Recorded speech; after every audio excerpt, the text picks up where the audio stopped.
Um, Thanks so much for signing in for our placekeeping webinar. This is Maine Downtown Center's first official educational opportunity. This is one of our webinars, first official for the year. So this is a quick learning opportunity, and we'll have other webinars coming up. We also, our next event is going to be our Downtown Institute in March in Norway, and that's actually an in-person learning event that'll be a deeper dive into downtown branding. So if you're just signing on, please sign in the chat with your name and community or downtown group you're coming here from. And we are recording this webinar, and we will send out the recording as well as slides and any resources that are mentioned. We'll send those out in a follow-up email, so you can look out for those. We have a few fabulous speakers with us, but before I dive into who they are, I will mention I am Sylvie PK and work with the Maine Downtown Center. And with me today is Anne or Perry. Take it away. Hi, Perry Williams. I'm with Downtown Center. Hi, Ann Ball, also with the Downtown Center. It's great to see such a good crowd here.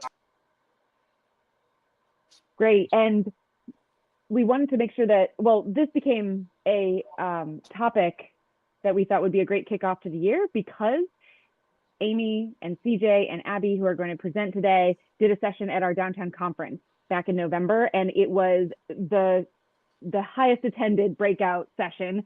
It was a packed room, and so it spoke to the interest that folks have, and it's always a really important topic.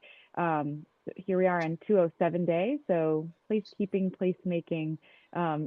We didn't even plan that it's a good day to be doing it. We do want to show a video, but before we do that, we're going to have some thank yous for our supporters, because we can't do this work without any of them.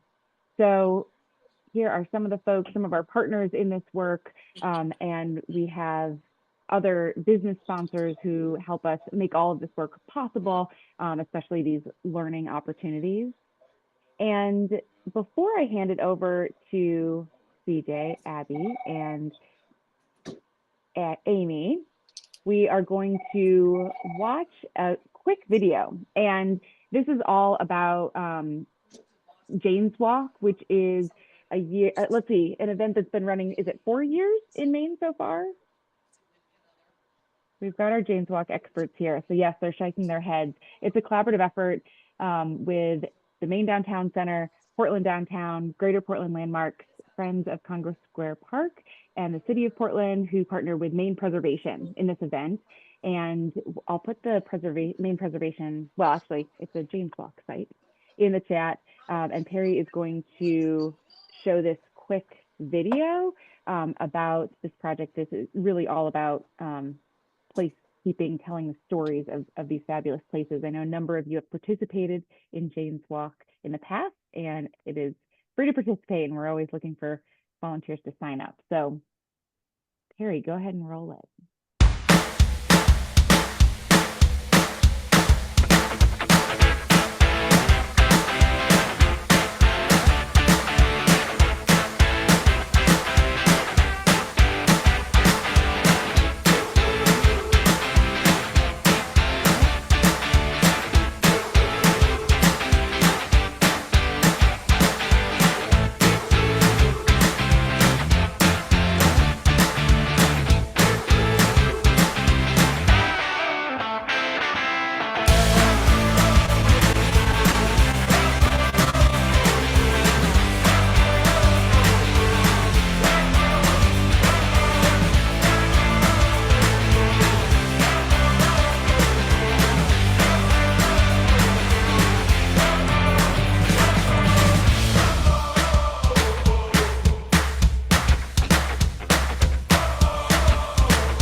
Great. So that is again, a collaborative effort, and we're really excited that last year we had 60 odd walks across the state, and correct my statistics if I'm wrong here. I think we were in 25 different Maine downtown center communities. It's always an awesome way to showcase and just tell a story about something that's happening in your downtown. Amy's going to touch on Jane Jacobs, who Jane's Walk is named after. She'll mention that in her slides. But it is free to participate, free to lead a tour, and it can be about just about anything. And you'll have more information coming about that, but you can visit the site if you are interested. And I'm going to hand it over to our speakers. This is a quick learning opportunity. So we have CJ from Friends of Congress Square Park, and Amy Grommes Pulaski, and Abby Wilson from Discover Downtown Westbrook. And they are our trio presenters for this webinar. They have some slides for us. Feel free, if you have questions, to raise a hand, put questions in the chat. We'll have a dedicated time for questions at the end. But I'm sure folks are, open to clarifying something if it's not working. Great. And it sounds like, Dawn, your tech's working there. So feel free also, if you have any tech issues, to put questions in the chat as well. And otherwise, I'll hand it over.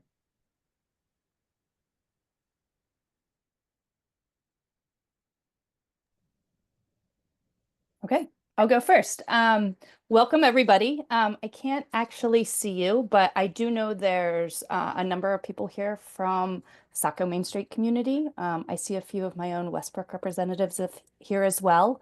And also I welcome any other Main Street community and others who are part of this today. Thank you so much for being here. This is something that CJ and Abby and I are very excited about, and we're glad you're here to learn a little bit more about it.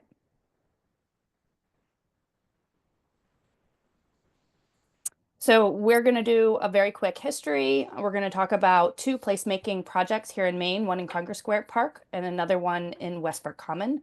We're going to talk a little bit about placemaking principles, examples, and then there's time at the end for questions. So placemaking was born out of the urban renewal era, as was the Main Street organizations. At the time, the common practice was to tear down old buildings to make way for the new. Many of you may know this, but many of the new buildings paled in comparison to the old historic structures that existed for years and sometimes centuries prior.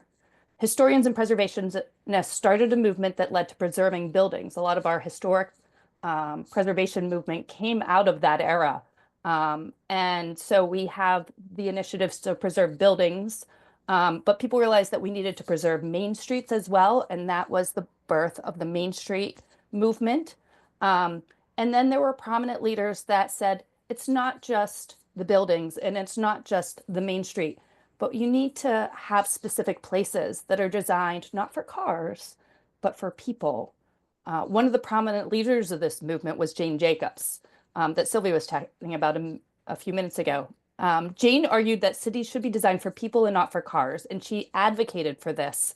And she stood up to very prominent leaders at that time, one of them being New York City, Robert Moser, who had planned and was presenting this idea of creating a highway that would go right through Central Park.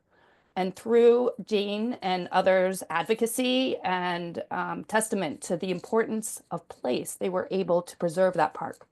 And out of that movement came another movement as well called Jane's Walks, that's held annually across the country. It's the first Saturday in May. You'll find several in Portland and Westbrook, but there are some all across the state, and I encourage you to go and visit it. Some of the most popular ones that I like to share is there was one through New York City, and it was called Gay Bars and Where They Used to Be. So Jane's Walks can really be about what reminds you of a space or a place and what's important to you. And so it can be historical, it can be cultural, and there's a lot of different examples, and you'll find a lot of variety in the walks that will be presented. The placemaking and place-speaking movement has grown and is found in places across the country and across the world. In famous places in other countries, also in Bryant Park in New York City, and more locally in Congress Square Park in Portland, and now in Westbrook Common in Westbrook. The last two, placemaking and placekeeping And we have two of those placemaking and placekeeping professionals here with us today, both CJ and Abby, and they're going to share a little bit about their spaces and then tell you a little bit more about the movement and also give you some ideas on how you can bring placemaking and placekeeping to your communities. Cool. Thanks, Amy. Hey, everybody. I'm CJ Oppenthauser. I'm the executive director of Friends of Congress Square Park here in downtown Portland, Maine. I'm just going to really quickly run through just an introduction to our little park, give you a snippet of what we're about, and then hand it over. So this is a street view, or a view from the street, I should say, not like a Google Street View, of Congress Square Park, just kind of on an average summer afternoon. We're going to return to this image later, but this is just a quick kind of, if you were walking by, it would look like this on a nice day. And other than provide all of those amenities, movable seating, shade umbrellas, lights, Wi-Fi, things like that to keep it full of people on again, like a non-programmed Saturday afternoon or whatever. We do all kinds of events in a given summer, usually May through October, and we also do some winter stuff. I have some pics of that as well, but we do everything from concerts and movies, to smaller gatherings to help build social connection, which I think is a big part of what we do as an organization. And I think a big part of what public spaces and good placemaking does is that build that social connectivity. So we have like a little book club, and we have weekly chess groups. And we do winter programming as well. And this is a photo from, I think, our very first winter market. And we'll kind of return to this concept later, but just give you a sense of the types of things that we put on. And this is a photo from S'mores Night, which is a weekly gathering in the winter, December through February. Every Thursday. We had one last night, even in the snowstorm. It was a fun experiment to do it last night. But again, I consider these kind of a small gathering event because it just kind of encourages intimate conversation more than like a concert or a movie. And then we also have a pretty strong volunteer program. You see on the left here is a bunch of neighbors and friends helping to do some gardening. And one of the amenities that we have, which is currently under repair, is our little free library, just another amenity to kind of be a neighborhood asset on top of being like a sort of event producing organization. Thanks, CJ. I'm Abby Wilson. I'm the event and volunteer coordinator for Discover Downtown Westbrook and the organizer for Westbrook Common. Westbrook Common is located right in downtown Westbrook on Main Street. It's next to Westbrook House of Pizza. So it was formerly Blue Note Park, but it was really underutilized. So the city decided it was time to redesign the space. Placemaking was not in mind, particularly when the redesign happened. And it wasn't until Discover Downtown Westbrook was asked to take some ownership of the space that placemaking was even in the conversation.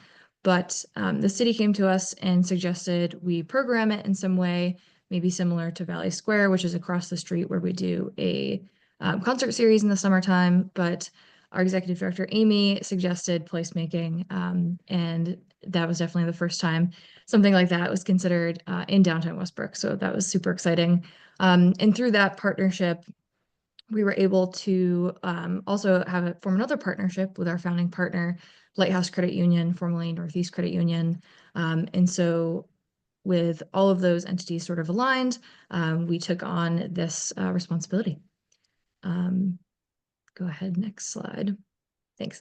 So the first thing we did in 2023 was create and distribute a community survey with questions about what programs and amenities should be in the space. So this started to spread the word about the project, but it also created some buy-in from the community, which is super important. And obviously placemaking, as we'll learn, is created for, but also by the community. And using that survey, those results, we were able to design a schedule of programming and implement some of those amenities. And CJ will talk more about that as well. But in 2023, we were able to offer about 50 events in the space.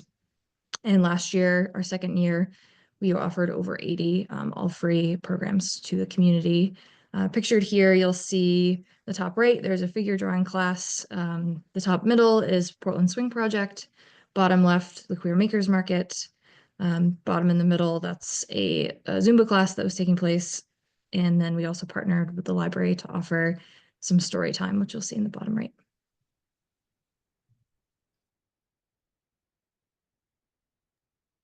Cool. Thanks, Abby. I'm going to do my best to keep this to about 10 minutes or so. I want to leave as much time for questions as possible. I'm going to cover just some kind of really, hopefully, high-level placemaking sort of goals, concepts, strategies. My want is for each of you to bring back to your community, regardless of what size your community is, or where in the state you are, or what amount of resources you have, or whatever, that you feel like you can kind of, take some of these home and like really put them to action. Because they're extremely flexible and malleable, and they're designed to fit any community or tiny space you may have, even if it's a single parking lot. So with that said, what is placemaking? So from the Project for Public Spaces, which I'll tag that as a really good resource if you want to look them up, PPS for short. Really good quote from them that I think sums it up pretty succinctly. Placemaking is a participatory process for shaping public space that harnesses the ideas and assets of the people who use it. So kind of a ground up, not so much top down. I think the survey that Discover Downtown Westbrook put together, it was like a good example of that, of like hearing from the community and putting that into action. In order to make a public space, essentially, I like to say just more vibrant. Make something that's, not serving the community needs, not bringing people together, to really activate it and bring vibrancy to that space, with the community, having a hand on the steering wheel. I have some notes here, but essentially that kind of covers what Amy already talked about. For our purposes, again, placemaking and placekeeping in a sense too just means injecting the right activities and amenities with the community very much in mind, to sustain vibrancy, community building, and maybe most importantly, healthy use in a public space. So I'm going to basically be using my space to talk about a bunch of concepts. So in doing so, you'll learn more about Congress Square Park, but it's really to illustrate and show you, kind of a hands-on example of how some of these things have come together. So this is what Congress Square Park started as before Friends of Congress Square Park formed. As you can see, I mean, granted, this is winter, but it's, I like to call it lovingly sort of a gray pit when our stuff is out of there. So this is kind of a blank slate public space that's, clearly not vibrant. And, voila, it's summertime, but more importantly, you inject a lot of color and amenities in there, and it's very clearly a markedly different space, and one you could call, looking more vibrant than the last photo. So returning to that first photo of, the park on like a fairly busy, good sort of Saturday afternoon or whatever in the summer. Vibrancy means people. Right? Like if you want to make a vibrant public space, what that really means is people. I mean, a vibrant public space could potentially be just like full of art. I guess that's kind of vibrant, but until it's full of people, I don't really think it's, seeing a lot of healthy use, and it's not what people are really aiming for. So just keep in mind, like vibrancy means people. And how do you bring people into a public space? Well, you have to make it comfortable. I would say the top kind of goals of a public space that are seeing the good results of placemaking are really simply they're accessible, so you can physically get in and out easily. They're safe, they're comfortable, and they're vibrant, which we're going to touch on more. So you got to make it comfortable. In any state, including Maine, you got to provide shade for the summertime. So we have our shade umbrellas, but you can accomplish this through trees, shade sails, whatever. But shade is really pretty clutch. Otherwise it becomes just sort of a desert. Movable seating is something I am a big believer in. We keep our seating movable all the time, which is to say we don't lock it up or put it away. And to me, that also helps establish sort of a relationship of trust and co-ownership with the community, which again, I think is a tenet of placemaking, that kind of co-ownership, community at the steering wheel. And it lets people really customize the space to their needs. So, people will drag our orange Adirondacks around to be in the shade or be in the sun if they want to catch some sun. And it really allows people to use the space exactly how they need to, or to have a group of 2, a group of 8, rather than kind of prescriptive seating, like a bench that can accommodate like what, 2 or 3 people facing one particular direction. So that's a big part of it. And we have our string lights and some other lighting as well to accommodate activity when it's not as bright outside, when it's, kind of the evening hours or whatever. So those are really basics. But ultimately what's going to attract people is other people. And the number one activity in a public space is people watching. And you might notice, I love this photo partly because if you notice a lot of the pairs of people, where are they facing? They're facing the street, because they instinctively know that they can watch the street and kind of people watch together. And there's just kind of more entertainment that way than facing, inward or toward a wall or whatever. People like to watch other people. Even if they have a newspaper or a coffee, that's kind of an excuse to go be around other people when people watch. So bear that in mind. People means people. People brings people, and vibrancy means people in public space. And ultimately, this is what you want. You want people kind of sitting and watching the street, and keeping eyes on the street also helps to keep the space safe. So again, all of this is to say, making a space comfortable and having some seating, you're on your way to a good placemaking project. Another kind of tenet of placemaking, which you can do a number of things with this in mind, is the concept of triangulation. And what that means is, like, if Abby and I didn't know each other terribly well or whatever, and we were in a public space together, and there was something to look at and talk about together, that'll kind of spark conversation and just something to kind of bond over. And so this is an example of, we had a drumming circle. So you can see people in the background, like, this is some free entertainment to kind of, keep you in the public space, make it a space you want to linger in. And the beautiful thing about the drumming circle is you could also just walk up and join it. So it's kind of like triangulation, but participatory as well. And you could make some new pals banging on drums. So triangulation, can also look like a piece of artwork or whatever. But I think, like, when people are programming a public space, to keep it in mind as a strategy of triangulation is wise, so that you're always keeping in mind that you're trying to build, you're trying to put people near other people and not just provide like free entertainment. There's kind of a secondary goal to that programming. And another way that people bond together is food and drink. So this is a coffee cart that pulled up into the park. And we also have some vendors in the back that are selling local art. But food and drink, obviously we all love food and drink. It brings people to a space, but also keeps people in that space, especially if you have furniture that accommodates hanging out and eating. It's really, we're often just sort of an outdoor like dining room, and I love that. And it keeps people in the space for longer, makes them more comfortable in the space. One person with one good, comfortable interaction with a space is likely to bring them back. And so you're just building that vibrancy. And this is, to me, a sign that I know that things are working. So this is just a busker that decided to show up and play some music. This is not something that was coordinated. And that when you have that kind of activity in your space, I think that's like a really good checkpoint, is like people bringing their things to your space because they see it as vibrant and safe and comfortable and accessible.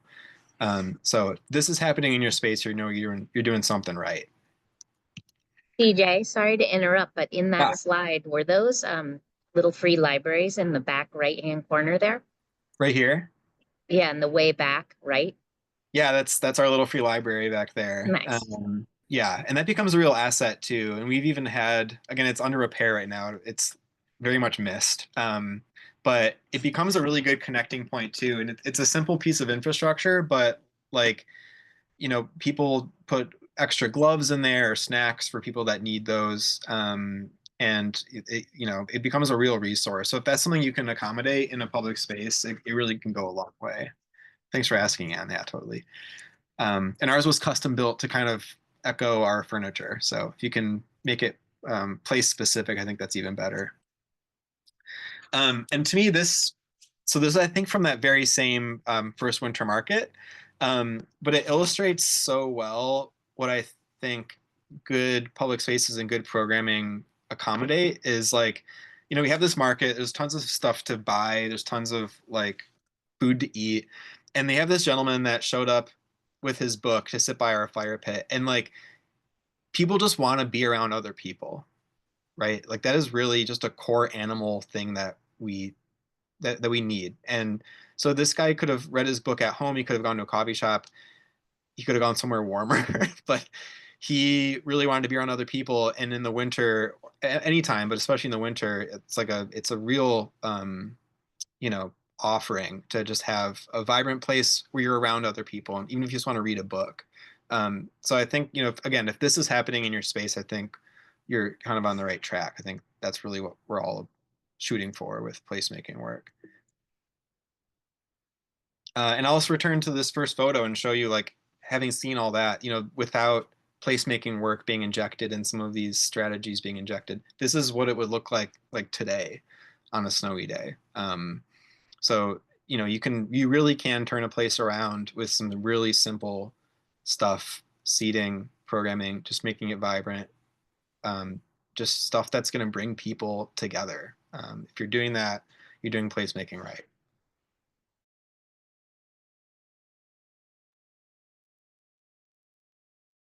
So what is placekeeping? Some of you may have never heard of this term before. I'd say it's definitely newer on the scene compared to placemaking. But as CJ was explaining, placemaking is, you know, shaping public space for community use, you know, adding those amenities and those programs. But placekeeping ensures that historic and cultural uses of that space are not forgotten. So it keeps cultural memories alive, but allows, you know, history and culture to be highlighted even as that space changes. It combats hypergentrification, and good placekeeping, you know, ties together past, present, and future, and that can look like storytelling, art, design, and other physical features. I have a few examples here. The first one is in Westbrook Common. So the picture on the left-hand side is a historic building that was actually unfortunately removed during urban renewal. But what's pictured here is the corner of Brackett Street and Main Street. Today, Brackett Street is actually cut off by William Clark, and the section between William Clark Drive and Main Street is what's today Westbrook Common.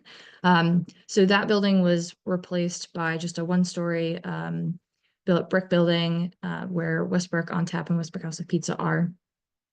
And that building was actually a stop on the Underground Railroad. So even though the building no longer exists, that site can still be commemorated. And the Westbrook Historical Society decided to do that with this sign, which is on the side of the building today. The next example I have is Valley Square. Valley Square is just across the street from Westbrook Common. It's where we have our summer concert series. And for the past 5 years, just about, we've blocked off the street. We've set up we've set up tables or had people come bring their own chairs. We have a big stage. But last year, a local artist, Michael Shaughnessy, asked if we'd be interested in doing a street painting art project. So this is something we really wanted to do. We took it on, and the design is really quite interesting. It's super vibrant, super beautiful, but there are elements of it that make it placekeeping. So as you're standing in the road there, which is pictured on the left, you can see those lines, those beautiful green and blue lines. That's sort of symbolizing the river, the Presumpscot River, which you would actually see if you're at Valley Square. That picture on the left, it would be between Valley Square and the mill buildings. So Sac Harbor Falls and the Presumpscot River flow right through our downtown. But if you're looking at the mural from above or to the side, which is pictured here on the bottom, that was a picture taken from the rooftop bar at Frog and Turtle, you'll actually notice that the lines create a musical staff and that there are bubbles drawn in as musical notes. And they actually play the song Wade in the Water. So that connects it with, again, Westbrook's history of being a stop on the Underground Railroad. And just in general, Valley Square is named after Rudy Valley, who was a famous musician. So it's all kind of connected in that art. The last example is in Saco. So downtown Saco at 209 Main Street, there's a place called Post Office Park. This is sort of a figurative example because it was brought to our attention during the main downtown conference charrette that we held. We asked, the group of people to, with a couple of different places in downtown Saco, what would you inject into the space to make it to add those placemaking elements? And someone suggested that in Post Office Park in Saco, they add a mailbox where you can send letters to Saco residents, businesses, and I just thought that was really interesting. I know CJ and Amy were also really excited about that idea. And I actually pulled a picture from downtown Knoxville's website. They have one of these, and they dedicate a portion of their website to taking pictures of those letters, and they actually hand deliver them, which is very cool. And the name of that sort of platform on their website it's called Give Your Hometown a Hug. And I just find that to be so cheerful and lovely. And they also mention, why? For the love of it, because, everyone needs a little more love in their hearts. And I just find that to be super lovely, a great connection also to the fact that Post Office Park is federally owned and the post office are right next door. Okay, that concludes our little formal presentation part of it. I'm sure that there are many questions out there. Maybe we can take a screenshot of the addresses there. I'm sure you'll share our contact information, but maybe we can take off the share screen, CJ. And then if you want to take yourself, put your camera on, and if you have questions, feel free to either drop them in the chat or raise your hand, and we're happy to answer them.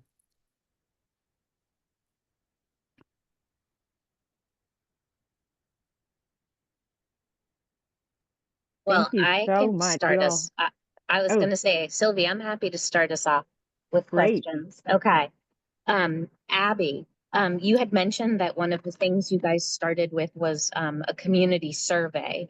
And I'm wondering whether you would be willing to share that, just because it's a great resource for everyone on this call. And clearly it grounded what you and CJ both referred to, which is placemaking is by and for the community. And that's really where you gathered a lot of information. So I thought that might be a helpful tool for us to share if it works. Yeah, I think that would be fine. What do you Okay. think, Amy? Does that sound good? Yes. Are you interested in the format of it and also the Yeah, results, just or the just survey, not the just the survey? results. Okay. Just the survey itself would be really great. We put a resource in our resources area just last week from Happy Cities, which is another community assessment tool. You were on the webinar with me with Happy Cities. But anyway, I think it'd be great just to have that as a resource, and we can share that with everyone. And my other question for Abby and Amy is, what funds were used to pay for the redesign of the park? Because I bet every community has these underutilized spaces that they might be looking for funding. And I'd love to hear. I can answer that. So first, before I move on, I just want to acknowledge that CJ was heavily involved in our creating the placemaking. We brought him in as a partner and a consultant to help us strategize how to bring this up. And he also helped us create the survey. So I just want to acknowledge his contribution to it. So this was actually a huge city investment. The actual park itself, Blue Note Park, it had some raised planters. It had a fountain in it that was in very decrepit space that people used to put bubbles in and make a disaster out of. But the infrastructure under the park is literally the bones of the city. And so it's all the electrical, the mechanical. This was a tremendous investment by the city of Westbrook. It was like in the realm of $750,000 to do this because there was so much underground infrastructure that was needed And then they brought in landscape architecture. So this was, it was a combination, I believe, of CDBG funds and city funds and possibly federal funds. There was a lot of resources that, and I can actually find out what that actually was. I don't remember off the top of my head. But this was a decision by the city. And then what, you know, I don't want to say miraculously, fortuitously, our economic development director, Dan Stevenson, had the good forethought to say, we don't just want an empty park, we want it to be programmed. And the bank behind the park, which was, as Abby said, Northeast Credit Union, which is now Lighthouse Credit Union, contributed a good chunk of money to the programming for the first year. And they had, and so that was the seed money for our placemaking project. They had given it, they had earmarked it for the city during the construction in order to program it. And they had a vision of it being, you know, a concert series or something where it would be maybe utilized, you know, once a week for 6 weeks out of the year. And that's when we brought in the idea of placemaking, and we brought in CJ, and eventually Abby joined us as well. So. Great, thank you. Looks like Angie has a question for all of Saco Main Street. Yeah, the whole crew. So first of all, thanks for putting that photo of our park right after, you know, that beautifully painted blue side street, because we all looked at each other and went, womp, womp, womp. That was after our pumpkin harvest festival. So, I mean, it's not a beautifully designed space, but it doesn't always look like that. that disclaimer in. I do have a couple questions though, for CJ, for the park. Is that year round? Do you guys have to store it at all? And then I'd also be interested in who you use for the materials, like where did you order the shade, the umbrellas, and where, you know, that kind of stuff. And then my last question would be food versus merchants. So any place for us, we're going to be so close to downtown. How do we say, like, we're actually going to have somebody else come in because it looks cool and it's fun, versus sending them off to one of our merchants? Question. Yeah, awesome questions. Okay, so let's see. In order, we used to put our movable furniture out like May 1st, and then it would be put away by November 1st. But I've been here about 4 years, and every winter we've slowly left more and more stuff out. The cafe tables and chairs and umbrellas, those do get tucked in. We save some in our storage container for s'mores nights and stuff like that. But the Adirondacks, and we have like movable benches that are, I think there's some good photos of them, but they're kind of like rectangular in different shapes. And about half of them are on wheels and half are like, you know, not. Those all stay out, and they can withstand the cold just fine, and they get used. I mean, like, shockingly, they get used if it's a decent day. Like today, there are probably people hanging out in them. You know, like the more seating, the better. And I think we really, as a northern city, we have to just embrace the winter. And like, I mean, it feels at least like hopeful to put colorful furniture out there and like hope that there's a 40-degree day, but they do get used. So having experimented with that for a few years, I recommend if you move this kind of direction with a space and you can facilitate having stuff out year round, it really does get used. As far as where we source that, it's kind of a hodgepodge. The cafe tables and chairs are from a company called FurMob, FERMOB. They're kind of the premier, like, if you look at public space photos from around the world, you'll start seeing them. I mean, they're kind of everywhere. And they have all kinds of stuff. And then we just get like the umbrellas is like local, just some hardware store. It's nothing special. For our umbrellas, I will say if you're looking that way, we have ours in like a pretty normal base thing. We don't put it in the middle of the table in the little hole so that people can move them around just as they would the furniture. So we double weight them. There's like a way that you can with the model we have, and I couldn't tell you what it is off the top of my head, but you can like you can add a weight to the bottom so that they withstand very windy days. But again, that way people can actually, they're not attached to a table and people can move everything around as needed. So those are really clutch in that way. And if you want to write me an email, I can, if you want to know like the exact make and model, I'm sure I can dig it up for you. Let's see, what was the last question? Oh, yeah, food. It's such a, it's a touchy thing. I would say it's kind of community by community and maybe even block by block. But I will say, our immediate neighbors is a small, like a small plates and pizza and wine bar called Friends and Family. And they've expressed to me, and I think that they kind of speak for most of the people on the block, like they actually are super happy to see more food vendors, including in our space. I think like, I think the principle of like people bring people applies even to vendors where like, if we have a coffee cart or a empanada truck or something, like then you go get a glass of wine after that, or you go get a small plate after that. And it kind of like, I think that is quite common. But the fear is also quite common. And so I think it's kind of a gentle topic, but I think unless you bring like a pizza truck next to a pizza place or something, like it's an ecosystem. People, businesses want to be around other businesses for a reason, right? Like there are main streets for a reason. And I think that adding a temporary food vendor just kind of is a temporary addition to that little ecosystem. So I would say, again, it's kind of gentle, it's case by case, but I think that it can be a very positive addition to a merchant area.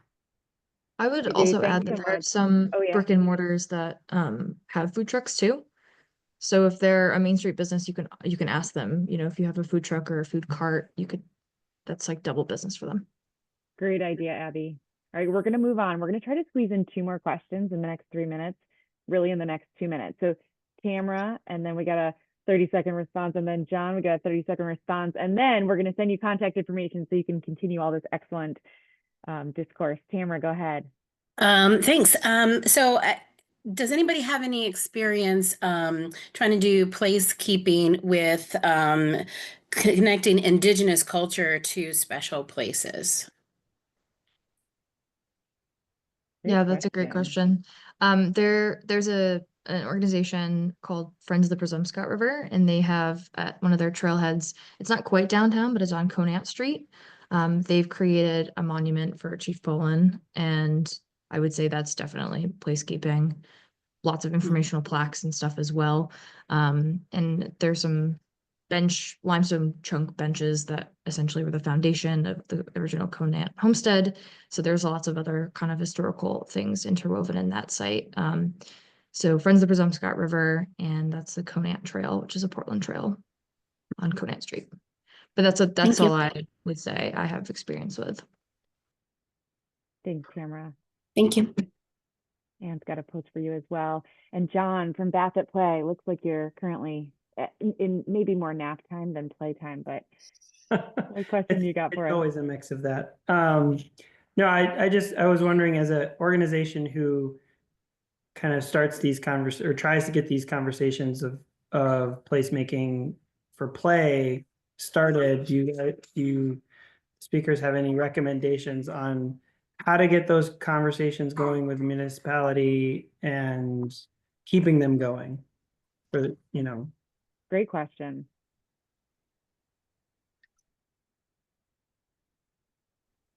Yeah, I mean, Abby might have some good thoughts on this, just having like really brought this project from the ground up with the city side by side. But I mean, I would say, like, and John, having just spoken to you a few days ago, like, I think you're in touch with the right people. That being like your Main Street organization, even like electeds and other kind of co-conspirator organizations. I think to me, it's like you kind of keep proving that the experiment is worth putting on and continuing to put on. Like that's how you kind of keep the engine, like you kind of keep dumping little, spoonfuls of gas into the tank as you can, and then like eventually other people want to also put gas in that placemaking tank and like help keep it going. And I feel like that's what you're doing in particular. But I think as a general strategy, that's a really good place to start. Is just like do some you know, there's like a tenet of placemaking, the lighter, quicker, cheaper, just kind of like keep iteratively trying stuff out and proving the concept until it really has momentum and just people need it in their life and they like demand that it keeps going. Yeah, I And don't know if I'll it's just, oh, go ahead. Oh, sorry, Amy. I was gonna say, I don't know if I'm not sure the space that you're talking about, but you know, if it's in a downtown, maybe approaching businesses, asking them for their support and maybe doing a preliminary survey with people just to show the city that there's, you know, there is support from the community. And I'll just add on really quickly, creating allies within your city is really important. I'll acknowledge that we have an ally right here on the phone, Barry Dodd from the city of Westbrook. We also, you know, one of my chief assignments when I got hired was to build partnerships with the city. And creating those relationships make everything easier. Great. Thank you all you. so much. CJ, Abby, Amy, we really appreciate your time and expertise and sharing it with us. We are going to send out the recording with their slides and their contact information so that you can continue to reach out, ask them questions. I know they are all really lovely, excuse me, really lovely to speak to, and they are such a wealth of knowledge. So please do reach out. I'm popping a feedback survey. It's super brief in the chat. Please fill it out just to let us know. What else do you want to see? How was this? We only get better with your feedback. And otherwise, Main Downtown Center, statewide resource for questions for your downtown revitalization. So always reach out to us.